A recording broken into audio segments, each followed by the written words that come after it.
In a revealing discussion on pressing financial matters that loom over our society, Preston Pysh and James Lavish, two financial experts, delve into the intricate web of economic complexities, dissecting how national debt, inflation, and interest rates are brewing a catastrophic scenario. This conversation offers a glimpse into the state of the economy and peels back layers that shed light on the systemic issues affecting our current economic climate. Our channel boils down big ideas around the topic of Bitcoin, not crypto, because let's be honest, they're not the same. We do it with a few different styles of content. These are our podcast recaps, edited versions of thought-provoking podcasts that are shortened to their main points. Without further ado, let's see what Preston and James have to say about the looming debt spiral facing the United States.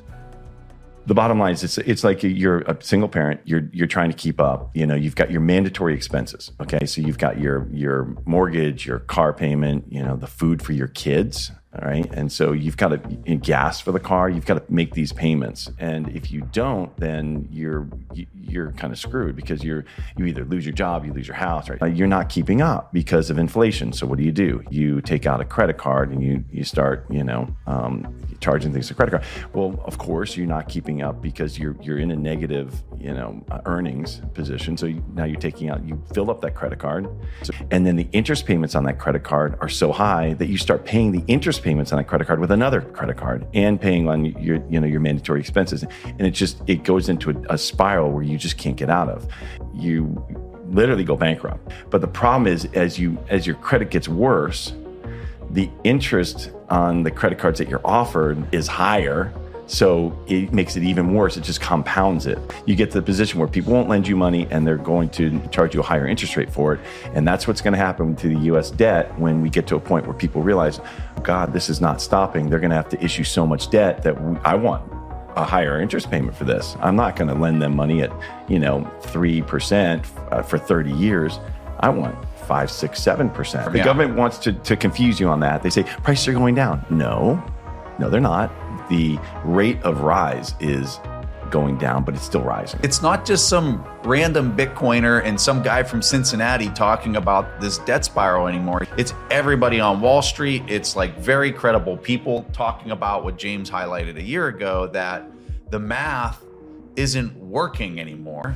And this is looking like we're crossing the event horizon and there's no return.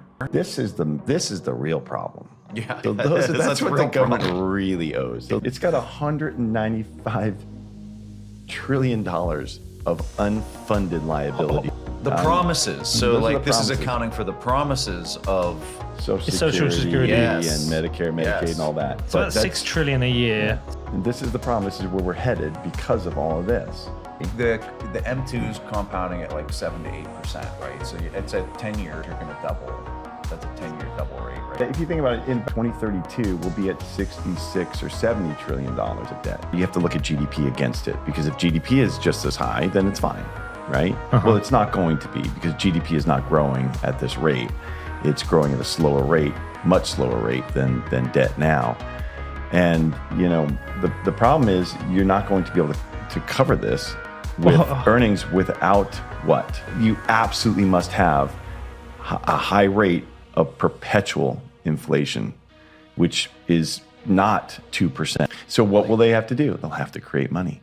So they'll have to print money to come into the markets and shore them up and make sure that GDP doesn't fall dramatically off a cliff, because then tax receipts will fall and this number will only get worse faster. This is the perpetual cycle, but I want to highlight a key difference on this one that we're in right now. So everybody's familiar with Silicon Valley Bank, right? Yeah. So if they would have taken their hands off the controls and they would have let Silicon Valley Bank fail, you would have immediately had this massive deflationary wind that would have swept through all the markets, right? You would have had banks exploding. You would have had all the repercussions that would have fallen out of any type of fractional reserve contraction like that. They could have achieved the recession that they wanted right then and there. They're still trying to produce this recession.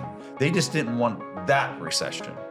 So what they did is they basically did yield curve control for banks. Okay, that's what the backstop facility was. Everybody else that's operating inside the economy, you got to still play by the rules and you got to endure these really high rates. Yeah. Oh, you want a new house? It's still 8%. Small business owner and you own some treasuries, they're down 30, 40%. That's your loss. Sorry. We don't want the banks to experience the recession. We want the people to experience the recession. So we're going to play this out further. The more that they do this, the more they obliterate the middle class, the more they obliterate mid-cap, small-cap businesses, and it all gets consolidated up into a couple entities. You get fragility in the system when only a couple key actors are controlling all the equity in the system.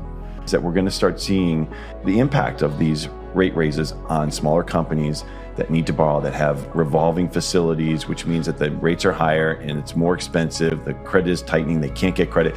And so their earnings are down. They have to close divisions and whatever. And then they'll just start laying people off. The bottom line is you're going to start seeing that effect. And that's when it starts to unravel. You go back to when this started. It was in 1987 when the market crashed, Black Monday. I remember everybody freaking out, right? But what happened was Greenspan came in and said, we will do everything to make sure that the markets don't collapse. You flash forward to 1998, right? The head of Goldman went to the head of the New York Fed and said, we're going to blow up. We need help.